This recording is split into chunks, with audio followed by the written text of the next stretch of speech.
Hello student, welcome to mister biology academy. मैं Avinash sir. पिछले class में हम लोग बेसिक ऑफ बायोलॉजी का डिटेल देख रहे थे, जिसमें हम लोग चर्चा किए थे क्लास मैमेलिया का। ठीक है, आज का जो क्लास हम लोग का होगा वो अलग अलग ब्रांचों पे बेस्ड होगा। और कुछ सबसे पहले तो आज हम लोग अभी देखेंगे क्लास मैमेलियंस का कुछ खास जनरल नॉलेज। ठीक है, चलिए तो स्टार्ट करते हैं। देखिए, सबसे पहला पॉइंट मैं आपको अभी डील कर रहा हूँ, लार्जेस्ट एनिमल। क्या चीज़? Largest animal. अगर आपसे पूछा जाए कि भाई बताइए कि लार्जेस्ट एनिमल कौन सा होता है, तो क्या जवाब दीजिएगा? Blue whale. क्या जवाब दीजिएगा? Blue whale. ब्लू व्हेल जो होते हैं वो कहाँ पे होते हैं? मेराइन इन्वायरमेंट में। ठीक है, तो मेराइन मैमल्स होते हैं, उससे हम लोग क्या बोलते हैं? Blue whale. ठीक है, क्लियर।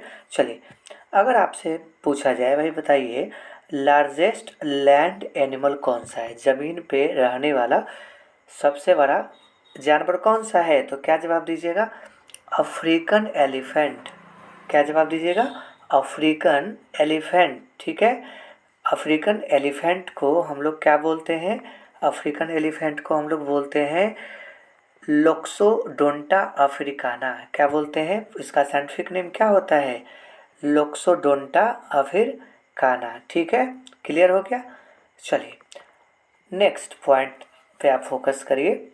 लार्जेस्ट इनवर्टिब्रेट पूछा जाए आपसे, लार्जेस्ट इनवर्टिब्रेट किसे कहते हैं, कौन होते हैं, तो जवाब क्या दीजिएगा? लोलिगो या एस्क्विड। मैंने आपको पढ़ाया था, लोलिगो और एस्क्विड जो होता है उसे हम लोग फाइलम मोलस्का में अध्ययन करते हैं। टॉलेस्ट एनिमल की मैं आपसे बात करूं, सबसे लंबा जानवर अगर आपसे पूछा जाए तो जवाब क्या दीजिएगा? जिराफ। जिराफ जो होते हैं बाबू, वो सबसे लंबा एनिमल होता है। जिराफ क्या है? मैमल्स है कि नहीं? भी फेमस है ना भाई। ठीक है, अब देखिए, आपसे पूछा जाए स्मॉलेस्ट मैमल, सबसे छोटा सा स्तनधारी मैमल्स का नाम बताइए, तो क्या जवाब दीजिएगा? श्रीव, छुछुंदर, है ना, श्रीव। नेक्स्ट पॉइंट पे फोकस करिए। फास्टर रनिंग एनिमल, कौन सा ऐसा जानवर है जो बहुत तेज भागता है, बहुत तेज दौड़ता है? क्या जवाब दीजिएगा? चीता। चीता। ठीक है, चीता को क्या बोलते हैं हम लोग? एसिनोनिक्स जुवेटस। क्या बोलते हैं? एसिनोनिक्स जुवेटस बोलते हैं। ठीक है, ठीक है। और इस प्रकार का आपको और भी बेसिक पॉइंट चाहिए, अर्थात इन सेंस आपको बायोलॉजी रिलेटेड छोटे छोटे पॉइंट्स चाहिए। ठीक है, जैसे फादर ऑफ बायोलॉजी कौन है, एनसीईआरटी का जो डेटा है। ठीक है, आप जो भी क्यूरियोसिटी वाला भी पॉइंट अगर आपको जानना है तो हमारे यूट्यूब चैनल के शॉर्ट वीडियो पे अपलोडेड है, आप वहाँ पे जाके देख सकते हैं। ओके, चलिए, अब हम लोग समझ रहे हैं मोस्ट इंटेलिजेंट एनिमल कौन सा एनिमल है जो सबसे ज़्यादा तेज होता है। आप लोग सोच रहे होंगे सर मनुष्य से ज़्यादा तेज तो कोई है ही नहीं, है ना? मनुष्य ह्यूमन से ज़्यादा तेज कोई भी नहीं है। चलिए, अगर आपसे पूछा जाए सेकंड मोस्ट इंटेलिजेंट एनिमल का नाम बताइए, तो क्या जवाब दीजिएगा? डॉल्फिन। क्या रिप्लाई करिएगा? डॉल्फिन। डॉल्फिन कहाँ रहता है? तो डॉल्फिन मेरे बाबू वो आपका मैराइन मैमल्स है। कैसा मैमल्स है डॉल्फिन? मैराइन, समुद्र में रहने वाला स्तनधारी है। ठीक है, क्लियर हो गया इतना बेसिक चीज़। ठीक है, चलिए, अब हम लोग बायोलॉजी का अगला ब्रांच स्टडी कर रहे हैं, जिसे हम लोग बोलते हैं डर्मेटोलॉजी। क्या बोलेंगे? डर्मेटो। डर्मा, डर्मा मतलब क्या होता है? स्किन, है कि नहीं? चलिए, तो व्हाट इज डर्मेटोलॉजी? तो आपका क्लियर है क्या चीज़? तो स्टडी ऑफ स्किन, स्किन का अध्ययन करना मेरे दोस्त क्या कहलाता है? डर्मेटोलॉजी। ठीक है, चलिए, आई वुड लाइक टू से you skin is divided into two parts. Skin में दो भाग होते हैं। सबसे ऊपर वाला पार्ट क्या कहलाता है? एपिडर्मिस। सबसे ऊपर वाला पार्ट क्या कहलाता है? एपिडर्मिस। और इनर मोस्ट पार्ट क्या कहलाता है? तो डर्मिस। तो आपसे पूछा जाए स्किन में मुख्यतः कितने भाग होते हैं, तो क्या जवाब दीजिएगा? स्किन में मुख्यतः 2 भाग होते हैं। आउटर मोस्ट पार्ट एपिडर्मिस कहलाता है, जबकि इनर मोस्ट पार्ट क्या कहलाता है? डर्मिस कहलाता है। ठीक है, चलिए बाबू, एपिडर्मिस भी सेवरल लेयर्स का बना होता है, वो आप आगे पढ़ेंगे। एपिडर्मिस भी सेवरल लेयर्स का बना होता है।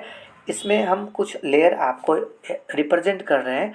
देखिए, सबसे पहला लेयर आपको दिखाई दे रहा है स्ट्रेटम कॉर्नियम। एस रिप्रेजेंट किसको कर रहा है? Stratum, stratum corneum. ठीक है, स्ट्रेटम कॉर्नियम। उसके नीचे आपका दिखाई देता है स्ट्रेटम जर्मिनेटिवम। क्या बोल रहा है, फिर से सुनिए। ऊपर वाला है स्ट्रेटम कॉर्नियम और सबसे नीचे आपको क्या दिखाई दे रहा है? स्ट्रेटम जर्मिनेटिवम। ठीक है, और बहुत सारे और भी लेयर्स होते हैं। ठीक है, स्ट्रेटम लूसिडम होता है। ठीक है ना, ये सब स्किन का एपिडर्मिस का लेयर होता है। तो स्ट्रेटम कॉर्नियम जो है, स्ट्रेटम कॉर्नियम क्या होता है? तो याद रखिएगा, केरेटिनाइज्ड होता है। क्या होता है? केरेटिनाइज्ड सेल्स का बना होता है। अब आप सोच रहे होंगे सर केरेटिनाइज्ड सेल्स का क्या मतलब होता है? तो बाबू देखिए, हमारा जो स्किन का जो अपर सरफेस है, स्किन का जो अपर सरफेस का जो सेल्स होता है, उसमें एक प्रकार का प्रोटीन होता है। वो उसमें एक प्रकार का प्रोटीन होता है। उस प्रोटीन को हम लोग बोलते हैं केरेटिन प्रोटीन। ये प्रोटीन आपके बालों में भी होता है कि नहीं? इस प्रोटीन को हम लोग क्या बोलते हैं? Keratin protein. ठीक है, तो स्किन का जो एपिडर्मिस में जो सेल्स हैं, upper most layer of cells हैं, वो कैसे होते हैं? तो वो होते हैं डेड सेल होते हैं। पहले ये भी ध्यान में रखिए, वो सेल्स कैसे होते हैं? डेड होते हैं। स्ट्रेटम कॉर्नियम का सेल्स कैसा होता है? डेड होता है। ओके, क्यों क्यों डेड होता है? कि भाई वो जो अपर मोस्ट लेयर वाला जो सेल्स है, उसमें आपका क्या है? तो जो सेल्स को लिविंग करने वाला जो प्रॉपर्टी होता है वो उसमें नहीं पाया जाता है। अगर आपसे पूछा जाए कि उसमें कौन सा प्रोटीन वाकई में होते हैं, तो क्या जवाब दीजिएगा? Keratin protein. कौन सा प्रोटीन? Keratin protein. कहाँ पे है? स्किन में। स्किन के आपके कौन से लेयर में? एपिडर्मिस, जिसमें आपका स्ट्रेटम कॉर्नियम। क्लियर हो गया? ठीक है, कोई दिक्कत नहीं, समझ में आ गया।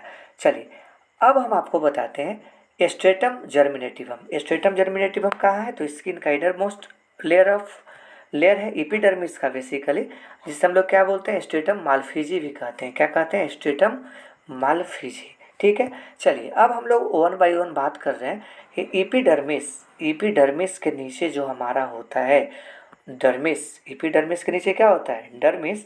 उस डर्मिस में कौन कौन सा चीज़ होता है? तो सबसे पहले आप ये डायग्राम को अच्छे ढंग से देख पा रहे होंगे। यहाँ आपको दिखाई दे रहा है क्या? हेयर। क्या दिखाई दे रहा है? हेयर का पार्ट है। हेयर का जो सबसे नीचे का पार्ट जो डर्मिस में धसा होता है, इम्बेडेड होता है, उसे हम लोग क्या बोलते हैं? हेयर फॉलिकल कहते हैं। क्या बोलते हैं? ये आपको दिखाई दे रहा है हेयर का पार्ट, इसे हम लोग क्या बोलते हैं? Hair follicle. ठीक है, इसे हम लोग क्या बोलेंगे? हेयर फॉलिकल बोलते हैं। ठीक है, इसे क्या बोलते हैं? Hair follicle. ओके, चलिए, और उसके नीचे आपको दिखाई दे रहा है हेयर फॉलिकल के नीचे हेयर पैपिला। क्या दिखाई दे रहा है? Hair papilla. और हेयर का सबसे ऊपर वाला विजुअल पार्ट जो होता है, जो आप हेयर कटिंग करवाते हैं, उसे हम लोग क्या बोलते हैं? Hair shaft. क्या बोलते हैं बाबू?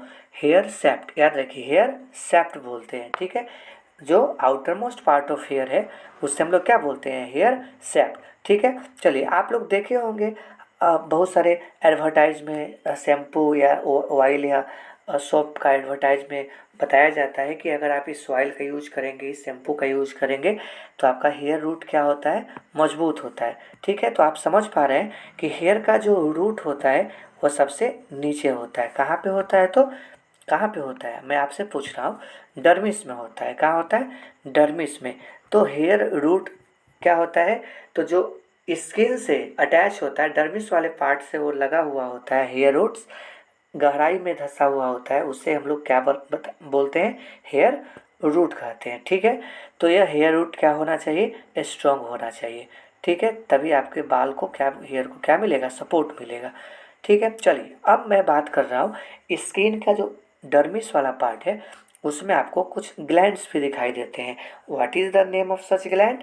सबसे पहला ग्लैंड का मैं आपको जिक्र कर रहा हूँ, उसे हम लोग बोलते हैं स्वेट ग्लैंड। क्या बोलते हैं मेरे दोस्त? स्वेट ग्लैंड, समझ रहे हैं। और सेकेंड ग्लैंड जो होगा मुन्ना, उसे हम लोग क्या बोलते हैं? सीवेसियस gland.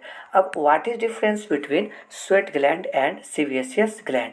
This gland represent sebaceous gland here, and sweat gland is, this is the and and curved and located in innermost part of the skin, that is dermis. Sweat gland secrete sweat. What is sweat? Sweat is watery substances that release from the pores of the skin. Sweat gland क्या होता है? एक प्रकार का जलीय पदार्थ, यानी एक प्रकार का वाटरी सिक्रीशन आप उसको बोल सकते हैं। वाटरी सिक्रीशन जिसमें बहुत सारे आइटम्स होते हैं, जैसे आपका NaCl होता है, लैक्टिक एसिड होता है, ठीक है, एमिनो एसिड वगैरह होते हैं, ठीक है। तो उसमें आपका साल्ट का कंसंट्रेशन होता है। इवन वाटर का कंसंट्रेशन तो एबंडेंस होता है, इसको तो खैर बताने वाली बात ही नहीं है। किसमें? तो पसीना में, ठीक है। चलिए, तो आपको ये समझ में आ गया कि स्वेट ग्लैंड से निकलने वाला जो स्वेट है वो हमारा वाटरी फ्लूइड होता है। और उसमें एक चीज़ और अब मैं आपको यहाँ पे क्लियर करता हूँ कि स्वेट में एक एंजाइम भी होता है, उसे हम लोग बोलते हैं लाइसोजाइम। मैंने आपको चर्चा किया था, उस लाइसोजाइम को हम लोग बोलते हैं एंटी बैक्टीरियल एंजाइम। क्या बोलते हैं? Anti bacterial enzyme. जब कोई बैक्टीरिया आपके स्किन से कांटेक्ट करता है तो लाइसोजाइम उसे किल कर देता है। ओके, चलिए कोई बात नहीं, आपको समझ में आ रहा है। ओके, चलिए अब हम लोग डिस्कस कर रहे हैं सीवेसियस ग्लैंड, जिसे हम लोग बोलते हैं ओवाइल ग्लैंड। सीवेसियस ग्लैंड भी हमारा स्किन के इनर मोस्ट पार्ट में होता है बाबू, डर्मिस में होता है। कहाँ? डर्मिस में होता है। अगर हम आपसे पूछे सीवेसियस ग्लैंड या ओवाइल ग्लैंड से क्या सिक्रीट होता है, तो आप सीधा जवाब देंगे सीवेसियस ग्लैंड से सिक्रीट होता है आपका ऑयली मटेरियल, वैक्सी मटेरियल। उस वैक्सी मटेरियल को हम लोग बोलते हैं क्या? सीबम। क्या बोलते हैं? सीबम। यह स्किन को मॉइस्चराइजर देता है, स्किन को प्रोटेक्टिव कवरिंग प्रोवाइड करता है, ठीक है। सीबम कहाँ से सिक्रीशन होता है? तो सीवेसियस ग्लैंड से, ठीक है। क्लियर हो गया? इतना समझ में आ रहा है? Now we are going to discuss about arrector pili, ठीक है। अब हम लोग ये चर्चा करने जा रहे हैं भाई इरेक्टर फिलाई क्या होता है। देखिए, आपके रोंगटे खड़े हो जाते होंगे, ठीक है, जब आपको एक्साइटमेंट है, जब आपको डर लगता है, जब आपको गुस्सा आता है, जब आपको ठंड लगता है, ठीक है, यानी सो मैनी ऑफ रीजन्स। तो आप देखे होंगे, तो ठंड के दिनों में अक्सर ये आपने ये ऑब्जर्व किया होगा कि स्किन क्या हो जाता है, स्किन का जो हेयर है, हेयर क्या हो जाता है? वो इरेक्ट हो जाता है। हेयर क्या हो जाता है? इरेक्ट हो जाता है। क्यों भाई? इसीलिए इरेक्ट हो जाता है क्योंकि हेयर को इरेक्ट कराने के लिए, स्किन के हेयर को इरेक्ट कराने के लिए यहाँ पे आपका एक मसल रिस्पॉन्सिबल होता है। क्या रिस्पॉन्सिबल होता है? मसल रिस्पॉन्सिबल होता है। जो एक तरफ वो मसल हेयर बल्ब से अटैच होता है, हेयर फॉलिकल से अटैच होता है, दूसरे तरफ वो आपके स्किन से अटैच होता है। किससे अटैच होता है? स्किन से अटैच होता है। ये जो मसल होता है ना बाबू, ये मसल आपके ब्रेन के जो सिंपैथेटिक नर्वस सिस्टम, आप ऐसे बोल सकते हैं कि सिंपैथेटिक नर्वस सिस्टम के अंडर कंट्रोल में होता है, ऑटोनॉमिक नर्वस सिस्टम के कंट्रोल में होता है। जब जब ज़रूरत होती है आपका पिलो इरेक्शन का, अर्थात इन सेंस मैं बोल रहा हूँ हेयर को इरेक्ट करने का, तब वो ब्रेन से वह आपका इन्फॉर्मेशन आता है इस मसल के पास, और ये मसल क्या हो जाता है?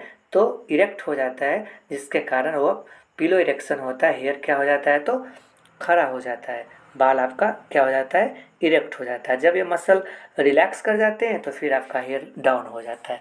तो यह इरेक्टर मसल जो होता है, इरेक्टर पिली मसल उसको हम लोग बोलते हैं। इस मसल को हम लोग क्या बोलते हैं? इरेक्टर पिली मसल, ठीक है।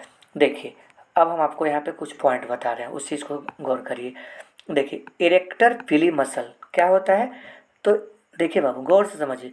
Erector pili muscle for erection of hair, यह क्या करवाता है? इरेक्शन ऑफ हेयर करवाता है, मतलब हेयर को सीधा करवाता है, ठीक है। ठंड में आप देख सकते हैं इस चीज़ को, समझ रहे हैं ना? क्लियर है?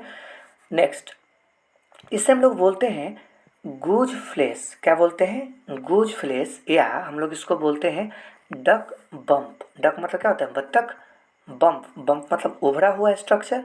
डक बम्प, या इसी को हम लोग बोलते हैं गूज बम्प बोलते हैं, डक बम्प भी बोलते हैं, इसी को हम लोग क्या बोलते हैं मेरे दोस्त, गूज बम्प भी बोलते हैं।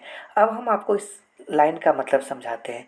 देखिए, गूज यहाँ पे जो वर्ड यूज किया जा रहा है, यह एक्चुअली गीज को बोलते हैं। किसको बोलते हैं? गीज को। गीज क्या है? एक पक्षी है। तो इस पक्षी में जो आपका पंख होता है, फीदर होता है, ठीक है, तो उस फीदर को आप देखेंगे, इसका जो फीदर को आप देखेंगे, या एक डक के, बत्तख के समान है आपका गीज बर्ड, पक्षी होती है, ठीक है ना। तो इसका जब आप पंख को देखेंगे, फीदर को देखेंगे, तो सेम आपको नज़र आएगा ह्यूमन के हेयर से। आप उसको कंपेरिजन करके देखेंगे तो एकदम सिमिलर चीज़ नज़र आएगा। कैसे? तो जब पंख को आप, फीदर को जब आप उसको उखाड़ते हैं, आप वहाँ से हटाते हैं, तो देखेंगे कि उस स्किन में आपका बम्पी स्ट्रक्चर बनता है, एक उभरा हुआ स्ट्रक्चर बनता है, ठीक है। तो सेम ह्यूमन बींग्स में अगर इसका कंपेरिजन किया जाए, ठीक है, तो हेयर जो आपका होगा वो हेयर भी क्या कर जाता है, बम्प करता है, यानी एक मतलब इस ढंग से ये आपका हेयर है, इस ढंग से मान लीजिए कि आपका रिलैक्स हेयर है, तो ये आपका थोड़ा सा उभर जाता है, उभरा हुआ एलिवेटेड दिखाई देता है, ठीक है। तो इसलिए इसलिए हम इससे क्या बोलते हैं, इसे हम लोग बोलते हैं गूज फ्लेश या डक बम्प या गूज बम्प, ठीक है। तो आपसे कभी भी ये वर्ड यूनिक है, इसे आप दिमाग में रखिएगा। इरेक्टर पिलाई मसल, इरेक्टर पिलाई मसल किस में हेल्प कर रहा है, तो पिलो इरेक्शन में, अर्थात हेयर को इरेक्ट कराने में, हेयर को इरेक्ट कराना, इसको हम लोग क्या बोल सकते हैं, गीज फ्लेश या गूज फ्लेश, जो भी बोलना है बोल सकते हैं। गूज फ्लेश बोलते हैं या डक बम्प बोलते हैं या गूज बम्प बोलते हैं, ठीक है। यहाँ पे गूज बम्प इसलिए बोला गया कि मैंने आपको साधारण भाषा में बताया कि जो बर्ड्स का जो फीदर का इरेक्शन है, जो फीदर का जो आपका बम्पिंग होता है, तो उस सिमिलर मैकेनिज्म होता है ह्यूमन के स्किन में जो हेयर पाए जाते हैं उसके साथ, ठीक है। क्लियर हो गया? चलिए देखिए भाई, अब हम आपको बताते हैं क्यूटेनियस वर्ड का क्या मतलब होता है। बाबू, आपको पहले से ही मालूम है क्यूटा का क्या मतलब होता है, स्किन। क्यूटा का मतलब क्या होता है, स्किन, ठीक है। और इसके पहले अगर सब लगा दीजिएगा, सब क्यूटेनियस, तो इसका मतलब क्या हो जाएगा, स्किन के नीचे। सब क्यूटेनियस का मतलब क्या हो जाएगा, स्किन के नीचे। तो अभी फिलहाल मेरे को देखना क्या है, क्यूटेनियस। क्यूटेनियस वर्ड का मतलब क्या होता है, स्किन। जैसे आप पढ़े हैं ना, क्यूटेनियस रेस्पिरेशन, क्यूटेन स्किन के द्वारा रेस्पिरेशन होता है, किसमें, एम्फीबियन में, है कि नहीं। चलिए, क्लियर, समझ में आ रहा है। अब देखिए, नेक्स्ट वर्ड है आपके सामने सब क्यूटेनियस। सब क्यूटेनियस का मतलब होता है मेरे दोस्त क्या, बिलो स्किन। क्या बोल रहे हैं, बिलो स्किन। स्किन के नीचे के लिए जो वर्ड यूज किया जाएगा उससे हम लोग क्या बोलते हैं, सब क्यूटेनियस। सब क्यूटेनियस, सब का मतलब क्या होता है, बिलो। सब का मतलब होता है क्या, बिलो। समझ में आ रहा है ना जी, क्लियर, आएगा समझ में, डोंट वरी, थोड़ा सा कॉन्शियस रहिए। चलिए देखिए, नेक्स्ट पॉइंट हम लोग डील कर रहे हैं, ऑल क्यूटेनियस ग्लैंड लाई इन डर्मिस। सच है, मैंने आपको बताया था कि स्किन में पाए जाने वाला जो ग्लैंड्स है आपका, सीबेसियस ग्लैंड, इसके अलावा स्वेट ग्लैंड, वो कहाँ पे होते हैं, डर्मिस में होते हैं। लेकिन दे आर एपिडर्मल डेरिवेटिव। गौर करिए लाइन को, ये आपका भले ही क्या है, डर्मिस रीजन में है, लेकिन इसका डेरिवेटिव, इसका व्युत्पत्ति कहाँ से हुआ है, तो कहाँ से हुआ है, मैं आपसे पूछ रहा हूँ, क्या जवाब दीजिएगा, एपिडर्मिस से हुआ है, एपिडर्मल पार्ट से हुआ है, ठीक है। क्लियर। चलिए आइए फिर हम लोग कुछ क्यूरियस पॉइंट देखते हैं। देखिए, सबसे पहला पॉइंट, इन मैमल्स, जो स्तनधारी होते हैं उसमें आपका स्वेट ग्लैंड होता है। स्वेट ग्लैंड से क्या सिक्रीट होता है, जस्ट मैंने आपको बताया था क्या, तो वाटरी सिक्रीशन या वाटरी फ्लूइड सिक्रीशन होता है, जिससे हम लोग पसीना कहते हैं। क्या कहते हैं, पसीना, स्वेट बोलते हैं। मैमल्स का जो सीवियसियस ग्लैंड होगा, मैमल्स का जो सीवियसियस ग्लैंड होगा, जिसे हम लोग वाइल ग्लैंड भी कहते हैं, उससे क्या सिक्रीट होगा, ऑयली वैक्सी मटेरियल, ऑयली वैक्सी मटेरियल, जिससे हम लोग बोलते हैं सीवम। क्या बोलते हैं, सीवम। वो स्किन को ऑयली नेचर प्रोवाइड करता है, प्रोटेक्शन में हेल्प करता है, ठीक है कि नहीं, क्लियर है, समझ में आ गया। चलिए जी, बहुत बढ़िया। आइए फिर से हम लोग कहानी पे पहुंचते हैं, जस्ट अ सेकेंड। ओके, देखिए, इन बर्ड्स, पक्षी में क्या है? तो प्रीन ग्लैंड, कौन सा ग्लैंड? Preen gland. इसी का एक और नाम याद रखिएगा, यूरोपेजियल ग्लैंड। पूछा जाए प्रीन ग्लैंड या यूरोपेजियल ग्लैंड कहाँ पे पाया जाता है, किस में पाया जाता है? तो यह पाया जाता है टेल रीजन में, बर्ड्स में, टेल रीजन में बर्ड्स में पाया जाता है। क्या फंक्शन होता है सर इसका? इसका फंक्शन होता है ओवाइली सिक्रीशन कराना। क्या फंक्शन होता है बताइए? ओवाइली सिक्रीशन कराना, ओवाइली सिक्रीशन कराता है। क्लियर? समझ में आ गया? ओके, शाबाश। देखिए देखिए भाई, इन फ्रॉग, मेढक में आपका क्या होता है? आप मेढक को पकड़ेंगे तो आपका मेढक पिछल के भाग जाएगा। क्यों? क्योंकि उसके स्किन पे क्या पाए जाते हैं? म्यूकस ग्लैंड, उससे सिक्रीट होते रहता है म्यूकस। भाई म्यूकस क्या है? चिप आइटम है ना, विस्कस सब्सटेंस है ना। आपको भी तो म्यूकस निकलता है ठंड के दिन में, नाक से निकलता है कि नहीं? चलो, अब क्लियर हो गया। और कुछ मेढक ऐसे भी होते हैं जिसमें आपका पॉइजन ग्लैंड भी होता है। कुछ फ्रॉग जो पॉइजनस फ्रॉग होते हैं उसमें आपका पॉइजन ग्लैंड भी पाया जाता है। क्लियर? पॉइजन ग्लैंड भी पाया जाता है, याद रखिएगा। फेमोरल ग्लैंड का चर्चा हम लोग किए थे। फेमोरल ग्लैंड जो होता है कहाँ पे देखने को मिलता है? तो यूरोमेस्ट्रिक्स लिजार्ड में। कौन सा छिपकली? यूरोमेस्ट्रिक यूरोमेस्टिक्स लिजार्ड। क्या बोलिएगा? यूरोमेस्टिक्स लिजार्ड में फेमोरल ग्लैंड होता है। कहाँ पे होता है? तो इन वेंट्रल साइड ऑफ थाई, यानी जो जांग के आगे वाला हिस्सा में होता है। मेल में या फीमेल में? तो क्या जवाब दीजिएगा? तो मेल में। क्या करता है? तो यह कुछ फेरोमोन्स या कुछ वोलेटाइल एट्रैक्टेंट हार्मोन सिक्रेट करता है, जिसके कारण फीमेल पार्टनर अट्रैक्ट होती है, इस मेल के पास पहुंचती है और वहाँ पे कॉपुलेशन परफॉर्म होता है, सेक्सुअल इंटरकोर्स होता है। ठीक है, तो कौन सा ग्लैंड है? Femoral gland. फेमोरल ग्लैंड किस में है? यूरोमेस्टिक्स लिजार्ड में, यूरोमेस्टिक्स छिपकली में। ओके, चलिए अब हम बात करते हैं स्तन का, यानी मेमरी ग्लैंड का। What is mammary gland? तो आपको पहले से मालूम है कि मेमरी ग्लैंड जो होता है मैमेलियन का एक मुख्य कैरेक्टर होता है, और वह जितने भी मैमल्स हैं उस सभी में आपका मेमरी ग्लैंड पाया जाता है। वह थोरेक्स रीजन में, ह्यूमन की बात करें तो थोरेक्स रीजन में, चेस्ट वाले रीजन में आपका मेमरी ग्लैंड होता है। मेमरी ग्लैंड किस ग्लैंड का मॉडिफिकेशन होता है? यहाँ बहुत सुंदर सा क्वेश्चन फ्रेम कर रहे हैं हम, देखिएगा। मेमरी ग्लैंड कौन सा ग्लैंड का मॉडिफिकेशन होता है? जवाब होना चाहिए स्वेट ग्लैंड। कौन सा ग्लैंड? Sweat gland. बाबू, मेमरी ग्लैंड को हम लोग एपोक्राइन ग्लैंड का एग्जाम्पल भी मानते हैं। क्यों? एपोक्राइन, होलोक्राइन, मिलोक्राइन ग्लैंड क्या है वो हम आपको चैप्टर में डिस्कस करेंगे, जिसका नाम होगा इंडोक्राइन सिस्टम। फिर भी आपको हम यहाँ पे एक सेंटेंस से क्लियर कर दे। एपोक्राइन ग्लैंड वैसा ग्लैंड्स होता है, मान लीजिए कि एपोक्राइन ग्लैंड से, अगर इस एपोक्राइन ग्लैंड से अगर कोई सिक्रीशन निकल रहा होता है, अगर कोई सिक्रीशन निकल रहा होता है, रिलीज हो रहा होता है, तो उसका टर्मिनल पार्ट, ऊपर वाला पार्ट, मैं क्या बोल रहा हूँ अच्छे से समझिए, इसका टर्मिनल पार्ट, ठीक है, एपिकल, एपो मतलब याद रखिए एपिकल पार्ट, टर्मिनल पार्ट क्या होता है? डिस्ट्रॉय हो जाता है। कुछ ऐसे देखिए, कुछ ऐसे डिस्ट्रॉय हो गया, इतना हिस्सा क्या हो गया? लॉस्ट हो गया। हो गया कि नहीं? लॉस्ट हो गया, यानी apical part during the time of secretion क्या हो जाता है? लॉस्ट हो जाता है। ठीक है, क्लियर? समझ रहे भाई? इसलिए देखते हैं ना महिलाओं में धीरे धीरे मिल्क का सिक्रेशन क्या हो जाता है? कम हो जाता है ना। चालाक स्टूडेंट, समझ रहे हैं कि नहीं? You are very clever and genius. Okay, देखिए अब हम लोग को देखना है, एपोक्राइन समझ में आ गया। मेमरी ग्लैंड किसका मॉडिफिकेशन है? स्वेट ग्लैंड का मॉडिफिकेशन है, राइट। अब हम बात कर रहे हैं रेड स्वेट का। देखिए कुछ ऐसे एनिमल्स होते हैं जिससे हम लोग बोलते हैं हिप्पोपोटामस। क्या बोलते हैं? हिप्पोपोटामस, दरियाई घोड़ा, सी हॉर्स बोला जाता है इसको। ठीक है, इसके अलावा जो मेल गेंट कंगारू, जेंट मतलब क्या होता है? बड़ा बड़ा कंगारू, मेल वाला।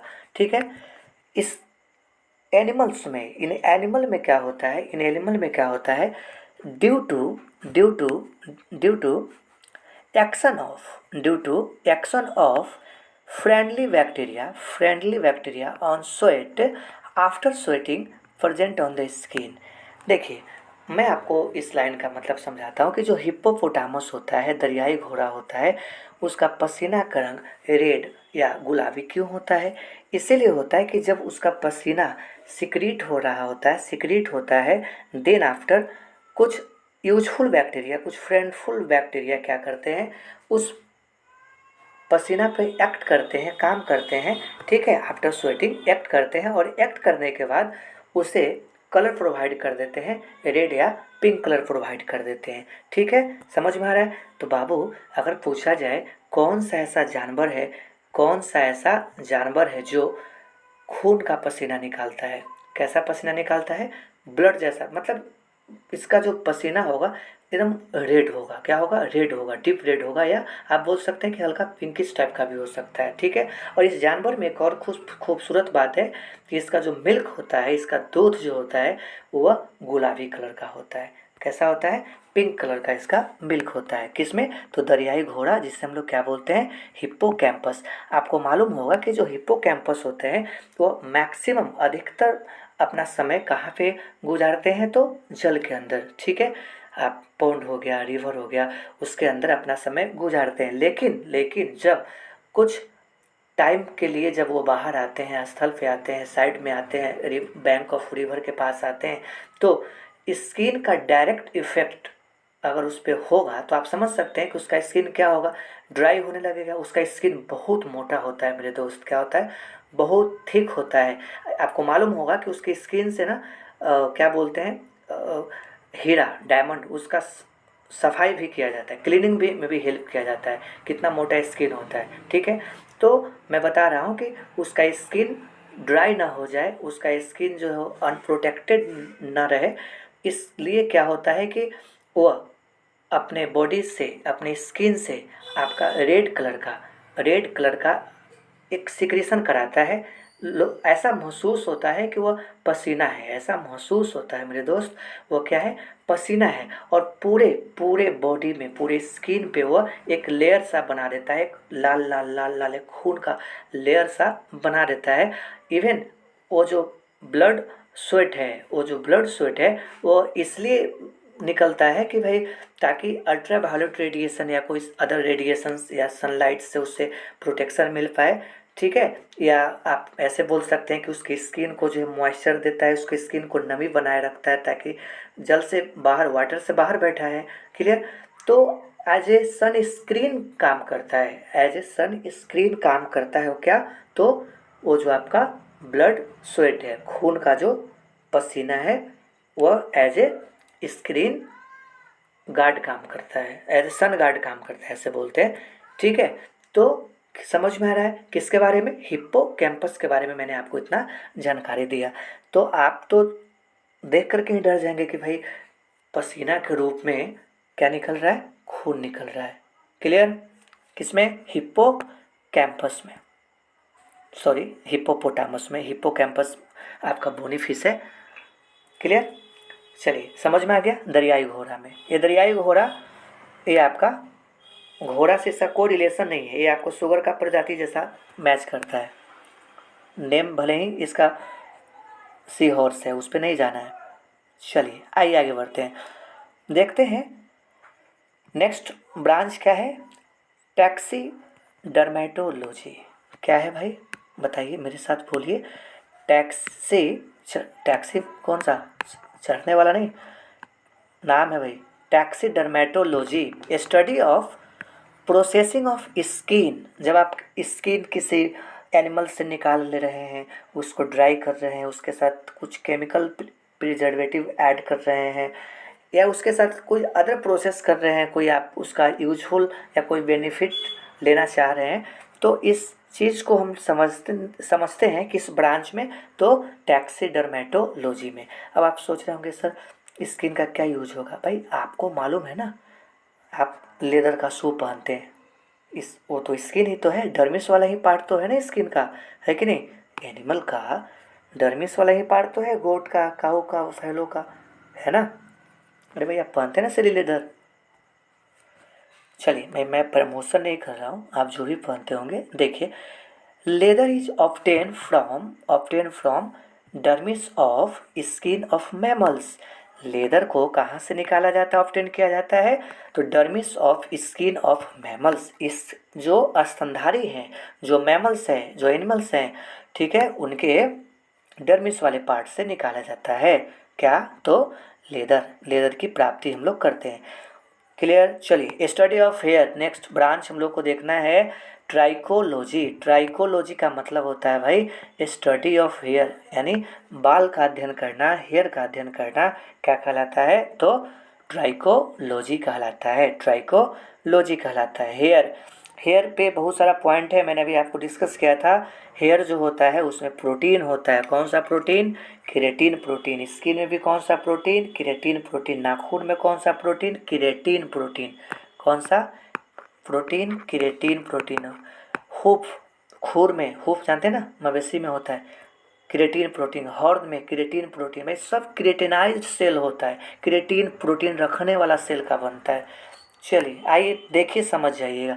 राइनोसेरस, राइनोसेरस गेंडा, ये क्या है भाई, इसमें सींग देखें आप, सींग है ना। Horn is made up of fused hairs. जब ढेर सारा बाल, हेयर्स, सींग कैसे बनता है, ढेर सारा जो बाल है ना, वो जब आप फ्यूज्ड हो जाएंगे, वो जब फ्यूज्ड हो जाएंगे तब जा कर के क्या बनता है, हॉर्न बनता है। ठीक है, समझ रहे हैं जी। ढेर सारा जब हेयर आपस में हेयर फ्यूज्ड होते हैं तो आपका क्या बनता है, हॉर्न बनता है। क्लियर।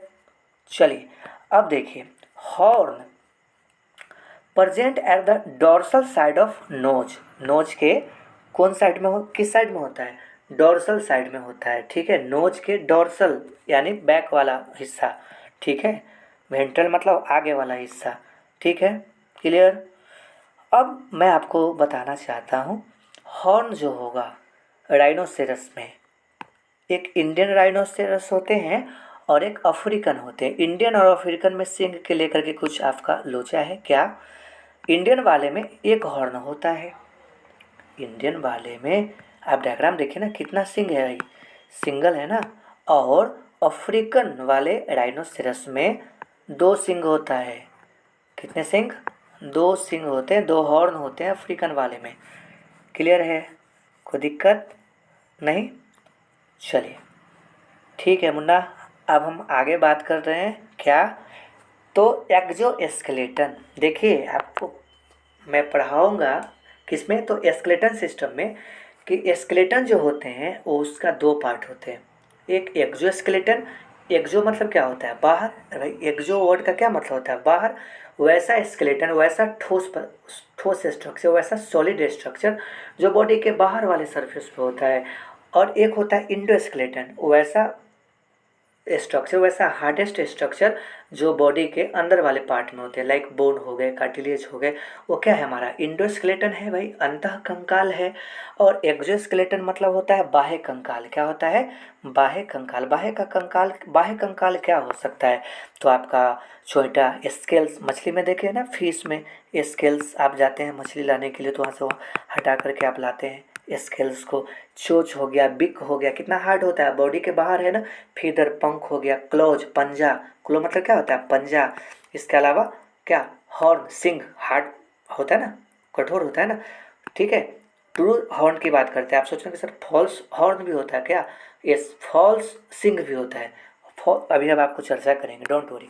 देखिए, होफ, होफ जो होता है, खुर, वो आपका क्या है, एक्सोस्केलेटन है। हेयर एक्सोस्केलेटन है, बाहर है ना, बॉडी के बाहर। नाखून, नेल, नेल क्या है आपका, नेल क्या है आपका, मैं आपसे पूछ रहा हूँ, बताइए भाई, एक्सोस्केलेटन है। क्या है, एक्सोस्केलेटन है। ठीक है, चलिए भाई, एक्सोस्केलेटन बॉडी के बाहरी सरफेस पे हार्डेस्ट स्ट्रक्चर की तरह दिखाई देते हैं। कुछ उसमें हम लोग स्टडी कर रहे हैं, ये देखिए, आर एपिडर्मल डेरिवेटिव। यस, पूछा जाए कि जो एक्सोस्केलेटन होता है उसका डेरिवेटिव कैसा होता है, डर्मिस से होता है, एपिडर्मल पार्ट से होता है। तो आप जवाब क्या दीजिएगा, आप जवाब दीजिएगा एपिडर्मल डेरिवेटिव, एपिडर्मल डेरिवेटिव, ठीक है। Usually made up of highly keratinized cells. अब मैंने आपको बताया था कि एपिडर्मिस जो स्किन का अपर मोस्ट पार्ट होता है, उसमें जो सेल्स होते हैं, उसमें जो आपका टिश्यू होता है वो क्या होता है, बहुत ही ज़्यादा क्रिएटिन प्रोटीन रखने वाला डेड सेल्स होता है। यानी उसे हम लोग क्या बोल सकते हैं, उसे हम लोग बोल सकते हैं क्रिएटिनाइज सेल्स। क्या बोल सकते हैं, क्रिएटिनाइज्ड सेल्स बोल सकते हैं। तो क्रिएटिनाइज सेल्स क्यों बोलिएगा भाई, सर क्रिएटिनाइज सेल्स हम इसलिए बोलेंगे क्योंकि आपने मेरे को बताया है कि जो सेल्स क्रिएटिनाइज्ड होगा उसमें एक प्रोटीन होगा, उस प्रोटीन को क्या बोलते हैं, क्रिएटिन प्रोटीन। क्या बोलते हैं, क्रिएटिन प्रोटीन। और क्रिएटिन प्रोटीन हार्ड होता है, कैसा होता है, हार्ड होता है। समझ में आ गया। तो आर एपिडर्मल डेरिवेटिव जो एक्सोस्केलेटन होते हैं वो कैसे होते हैं, बताइए। एपिडर्मल डेरिवेटिव होते हैं usually made up of highly keratinized cells, और यह साधारणतः अधिक संख्या में किसके बने होते हैं, तो क्रेटिनाइज सेल्स का। और ये क्रेटिनाइज सेल्स जो होते हैं हार्ड प्रोटीन का बनता है, जिसे हम लोग बोलते हैं क्रिएटिन प्रोटीन। इसीलिए क्रिएटिन प्रोटीन जो होता है बालों के लिए बहुत अच्छा माना जाता है। क्लियर। चलिए तो फिर से हम आपको एक बार रिवाइंड करा देते हैं। एपिडर्मल स्केल्स एक्सोस्केलेटन है, बिग चोच एक्सोस्केलेटन है बर्ड्स में, बर्ड्स का फीदर भी एक्सोस्केलेटन है, क्लॉ देखे ना पंजा, भाई शेर वगैरह डॉग वगैरह में देखे ना, पक्षी वगैरह में क्लोज क्लॉ। इसके अलावा एपिडर्मल एपिडर्मल हॉर्न, देखो गौर से समझो, जो हॉर्न का ओरिजिन एपिडर्मिल डर्मिस से होगा, एपिडर्मल डेरिवेटिव होगा, अर्थात किससे बना हुआ होगा, हेयर के फ्यूजन से बना हुआ होगा, हेयर्स के फ्यूजन से बना हुआ होगा। अर्थात इसके सेल्स में क्रिएटिन प्रोटीन पाए जाएंगे। इसके जो सेल्स हैं, सिंग के जो सेल्स हैं, उसमें कौन से प्रोटीन पाए जाएंगे, कौन से प्रोटीन इसके अंदर होंगे, क्रिएटिन प्रोटीन होंगे। तो ये हमारा कहलाएगा ट्रू हॉर्न। क्या कहलाएगा, ट्रू हॉर्न कहलाता है, जिसका डेरिवेटिव क्या हो, तो एपिडर्मल हो। ठीक है, याद रखिएगा इस पॉइंट को भाई, भूलिएगा नहीं। ट्रू हॉर्न समझ में आया, क्लियर। आगे बढ़े जी। देखिए होप, होप मतलब खोर, जो मवेशी होते हैं, काऊ हो गया, फैलो हो गया, इसके अलावा हॉर्स हो गया, कैमल हो गया, उसमें होता है ना होप। हेयर बाल, वो क्या है, एक्सोस्केलेटन का पार्ट है। नाखून नेल, वो भी क्या है, एक्सोस्केलेटन का पार्ट है कि नहीं, समझ में आ रहा है ना, क्लियर। चलिए आइए हम आपको एक चीज़ दिखाते हैं। देखिएगा यहाँ थोड़ा साइड में हम लिख दिए हैं, एक मिनट देखिए। आपको यहाँ पे इस लाइन को पढ़ना है। यहाँ पे आपको दिखाई दे रहा है इस लाइन पे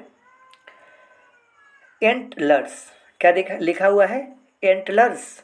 एंटलर्स जो होते हैं, मैं आपको बताता हूँ कि एंटलर्स जो होते हैं बाबू, ये जो होता है ना, एक प्रकार का बोनी सॉलिड स्ट्रक्चर होता है, सिंग लाइक। या एक प्रकार का क्या है, सिंग लाइक। आपको दिखाई दे रहा है यहाँ पे, आप देख पा रहे होंगे। देखिए क्या लिखा हुआ है, लिखा हुआ है आपको यहाँ पे, जस्ट ए मिनट, देखिए देखिए क्या लिखा हुआ है, solid bony structure, solid bony structure are not true horn, ये ट्रू हॉर्न नहीं है। तो फाउंड इन, किसमें पाया जाता है, found in male deer family.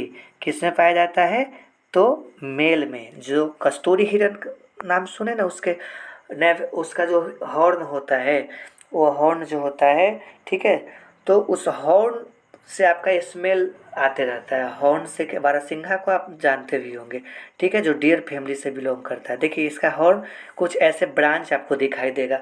ये आपका एपिडर्मल डेरिवेटिव नहीं है, ये आपका क्रिटिनाइज नहीं है, ये जस्ट आपका एक्सटेंशन है, एक प्रकार का बोनी एक्सटेंशन आपको दिखाई देगा, बोन जैसा स्ट्रक्चर आपको दिखाई देगा, और यह ब्रांच दिखाई देगा और हार्ड दिखाई देगा। लेकिन इसका दुर्भाग्य है इस हॉर्न के साथ कि यह साल में ये बॉडी से अलग हो जाते हैं। जब इसका ब्रीडिंग सीजन आता है, जब मेटिंग का सीजन आता है, जब इसका सेक्सुअल एक्ट करने का टाइम आता है, तो उस टाइम यह धीरे धीरे धीरे धीरे ये हॉर्न पनपने लगते हैं, ग्रो करने लगते हैं।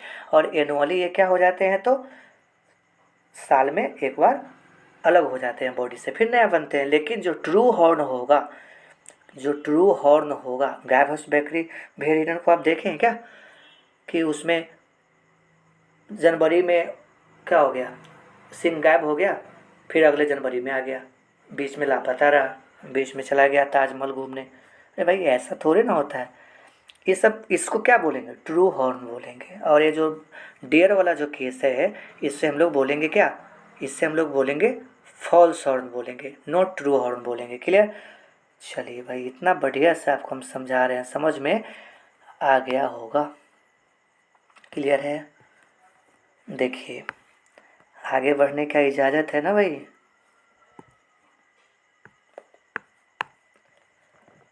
देखिएगा, नेक्स्ट क्या है हमारा, नेक्स्ट हमारा है एस्टोमेटोलॉजी। एस्टोमेटो वर्ड का मतलब होता है फोरगट। फोरगट मतलब आपका आगे का पार्ट। जैसे एलिमेंट्री कैनाल जो होता है ना, आहार नालिका, जिसमें आगे वाला अपर पार्ट, जिसमें आपका क्या आता है, माउथ आता है, फूड पाइप आता है ना। ये सब आपके किसके पार्ट हो गए, जैसे स्टोमेक आते हैं, ये सब किसके पार्ट हो गए, तो फोर गट के, मतलब सबसे ऊपर वाला गट का पार्ट है। गट मतलब गट, GUT, गट। नया वर्ड आपके लिए तो नहीं लग रहा है ना। इसी को हम लोग बोलते हैं एलिमेंट्री कैनाल। क्या बोलते हैं बाबू, एलिमेंट्री कैनाल। हिंदी में बोलते हैं आहार नलिका। तो गट 3 पार्ट में होता है, फोरगट आगे वाला, बीच वाला मिड गट, सबसे पीछे वाला जिसमें आपका इंटेस्टाइन वगैरह आता है, उससे हम लोग बोलते हैं हिंड गट। ठीक है, पिछला हिस्सा को क्या बोलते हैं, हिंड गट बोलते हैं। तो एस्टोमेटो वर्ड का मतलब याद रखिएगा, फोरगट। ठीक है, फोरगट, स्टडी ऑफ फोरगट को क्या बोलते हैं, एस्टोमेटोलॉजी। एस्टोमेटोलॉजी, एस्टोमाटा याद है ना, प्लांट में होता है, लेकिन वहाँ इससे वहाँ का कोई लेना देना नहीं है वहाँ से। चलिए, नेक्स्ट ब्रांच है हमारा कौन सा, तो प्रोक्टोलॉजी। क्या है, प्रोक्टोलॉजी। प्रोक्टोलॉजी क्या है, ये हमारा क्या था, एस्टोमेटोलॉजी, ये हमारा है प्रोक्टोलॉजी। एस्टोमेटोलॉजी में किसका स्टडी करते हैं, फोर गट का। इसमें स्टडी करेंगे स्टडी ऑफ हिंड गट का, पिछला जो डाइजेस्टिव सिस्टम का पार्ट होता है, सबसे लोअर मोस्ट पार्ट होता है, उससे हम लोग बोलते हैं क्या, क्या बोलते हैं उसे, हिंड गट बोलते हैं। क्या बोलते हैं, हिंड गट। मान लीजिए कि कोई एनिमल है, कोई एनिमल है ये, मान लीजिए, मान लो भाई, मानते हैं ना मैथ में x बराबर y, क्या क्या आप लोग देखिए। मान लीजिए यहाँ पे, मान लेते हैं, लो मान लिया मैंने। ठीक है, देखिए यहाँ पे आपका क्या है, ऊपर वाला पार्ट, ये जो पार्ट दिखाई दे रहा है, ठीक है, गट का। गट बोले तो एलिमेंट्री कैनाल, एलिमेंट्री कैनाल बोले तो हिंदी में आहार नलिका। आहार नलिका समझ रहे हैं ना भाई, माउथ से शुरू होता है और एनस तक फैला होता है। ये सब भी बताना पड़ेगा, सब चैप्टर में डील करेंगे। मैं छलांग लगाना नहीं चाहता हूँ समुद्र में अभी। ठीक है, चलिए देखिए, सबसे ऊपर वाला पार्ट जो होता है एलिमेंट्री कैनाल का, देखिए यहाँ पे आपको क्या लिखा हुआ है, एलिमेंट्री कैनाल या गट। गट में कितना पार्ट दिखाया गया है, तो पार्ट है आपका फोरगट, एक है आपका मिडगट, तीसरा क्या है, हिंडगट। फोरगट को क्या बोलते हैं, एस्ट्रोमोडियम। क्या बोलते हैं, एस्ट्रोमोडियम बोलते हैं, है ना। एस्टोमेटोलॉजी पढ़ाए थे रूफा ना, तो एस्ट्रोमोडियम बोलेंगे यहाँ। मिडगट को क्या बोलेंगे, मेजेंट्रॉन बोलेंगे, मेजेंट्रॉन बोलेंगे। और हिंडगट को बोलेंगे प्रोक्टोडियम, प्रोक्टोडियम बोलेंगे। क्या बोलेंगे, प्रोक्टोडियम। ठीक है, ओके। चलिए डायग्राम समझिए, सबसे ऊपर वाला पार्ट, यहाँ जो पार्ट है इसको क्या बोलेंगे, फोरगट। एलिमेंट्री कैनाल का सबसे ऊपर वाला पार्ट हो गया, फूड पाइप, स्टोमक वगैरह आ गया ना भाई उसमें। बीच वाला जो हिस्सा होगा उसे हम लोग क्या बोलेंगे, मिड गट। क्या बोलेंगे, मिड गट। सबसे पिछला वाला जो हिस्सा होगा, इसमें इंटेस्टाइन वगैरह आ जाएगा, उसे हम लोग बोलेंगे क्या, हिंड गट। क्या बोलेंगे, हिंड गट का क्या एक और नाम होता है, प्रोक्टोडियम। बोलिए, प्रोक्टोडियम, हिंडगट, मिडगट को मेसेंटेरॉन, फोरगट को एस्ट्रोमोडियम। ठीक है, याद हो गया।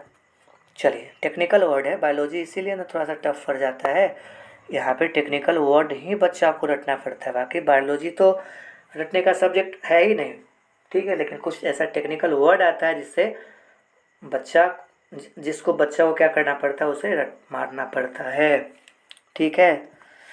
सबसे पिछला वाला हिस्सा एक छोटा सा ओपनिंग है एलिमेंट्री कैनाल का पोस्टीरियर रीजन में, उसे क्या बोलते हैं हम लोग, एनस।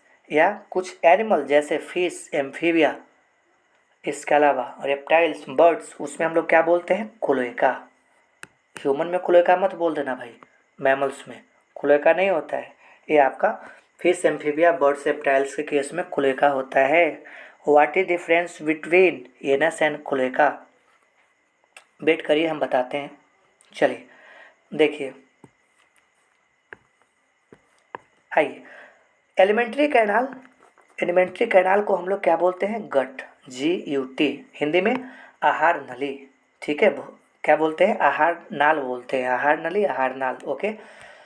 अब मैं आपको बताता हूँ कि एलिमेंट्री कैनाल को हम लोग बोलते हैं GI ट्रैक। क्या बोलते हैं, GIT बोलते हैं। गैस्ट्रो मतलब पेट, बोलता है ना, गैस्ट्रिक का बीमारी हो गया, पेट का बीमारी है।